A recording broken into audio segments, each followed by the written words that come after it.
Je viens d'écouter L'astrologie à la lumière de la Bible par Maurice Ray. Alors, c'est toujours le problème des interviews, parce que l'interviewé raconte n'importe quoi à celui qui l'interroge. J'avais déjà signalé pour Bray Morel, interrogé par cette Elisabeth Feiti, qui n'a aucun sens critique par rapport à ce qui est dit. Alors, le type, il sort comme ça, une Bible, il dit voilà ce qui est écrit dans la Bible. La personne qui l'interroge, on devrait lui dire, mais écoutez, attendez, je n'ai pas compris là. C'est quoi cette Bible que vous lisez là? D'où ça sort cette Bible? Qui est-ce qui a écrit ce texte?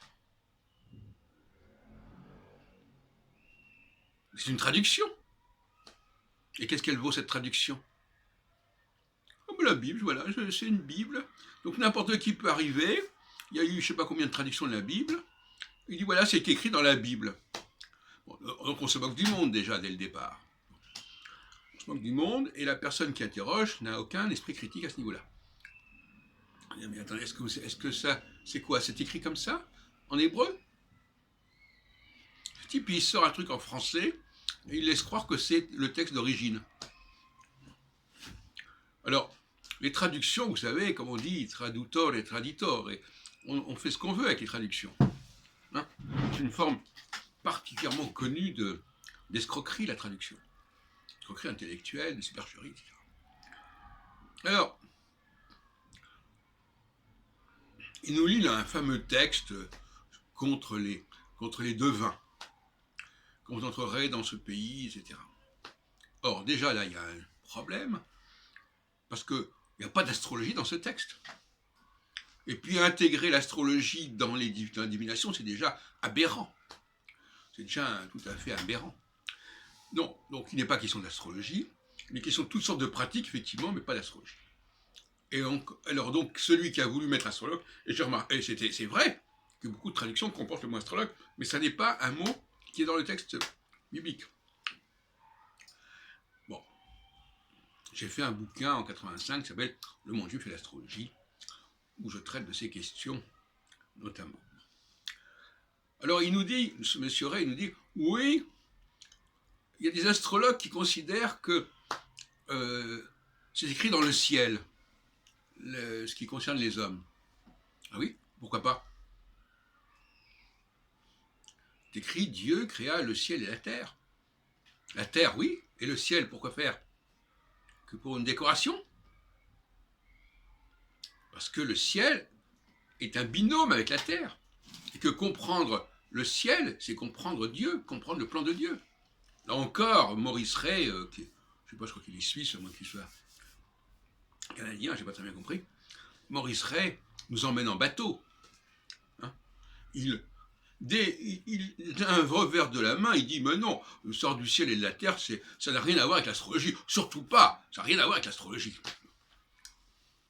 Sauf que, bon, il y a les quatre animaux d'Ézéchiel, qui correspondent aux structures zodiacales, il y a les 12 tribus d'Israël, mais tout ça, ça n'a aucune importance, etc. Et donc, il s'accroche à ce passage qui a été totalement mal traduit, et qui amalgame l'astrologie avec la divination, le passage par le feu, je ne sais pas quoi, et puis voilà. Et en plus, à la fin, ce qui est assez amusant, ce que j'appelle la magie astrologique, il nous dit, ah mais moi je pratique l'exorcisme. Alors, bon, donc, vous voyez ce qu'on peut, à partir de ce moment, on dit, voilà, alors c'est le diable qui permet ceci, c'est le malin qui permet ceci, mais moi de toute façon je libère, pas de problème. Alors, bon, vous voyez à qui on a affaire. C'est une grande naïveté tout ça. Et il a un fait que dans le Talmud, il y a des pratiques de ce genre. Il nous dit, voilà, on peut échapper à l'influence des astres. Ce qui veut dire qu'on la reconnaît. Mais si on pratique, si on est un juif pieux, eh bien, ce qui est écrit ne va plus se faire. Si ce n'est pas une façon de croire en l'astrologie, excusez-moi, qu'est-ce que c'est? Croire en l'astrologie au point de dire qu'on peut évacuer certaines choses qui sont écrites, c'est déjà l'astrologie. Alors donc, dans le Talmud, il y a Shabbat, notre traité Shabbat, on parle. Alors il y a tout un débat. Il y a des exemples qui montrent que l'astrologie concerne les Juifs, d'autres montrent que l'astrologie ne concerne pas les Juifs. Yesh Mazal, Ein Mazal, etc.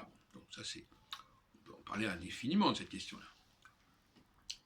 Mais c'est tout à fait dommage, parce que comme j'ai présenté dans une autre vidéo qui sort en même temps, l'astrologie et la Bible, l'astrologie biblique, au contraire, il y a énormément d'éléments qui permettent de retrouver l'astrologie. Alors, justement, tout premier là, Maurice Ray parle de l'astrologie, mais quelle astrologie? Là encore, tout à l'heure, il parlait de la Bible et qui dit que c'est écrit ceci dans telle et telle traduction. Il ne dit pas de traduction d'ailleurs. Mais également, là, quelle astrologie? L'astrologie, comme Serge Bramel dit, l'astrologie. Mais il y a différentes formes d'astrologie. Il y a des formes d'astrologie qui sont corrompues, effectivement, des formes d'astrologie qui sont problématiques, mais on ne peut pas dire l'astrologie dans son ensemble. C'est très suspect quand on parle d'un sujet comme ça de manière aussi vague, l'astrologie, ceci, l'astrologie, cela. Bon, comme si c'était quelque chose de complètement arrêté, etc. Alors qu'il y a au contraire toutes sortes de strates, il y a une archéologie de l'astrologie, il y a différents niveaux, différentes époques, etc.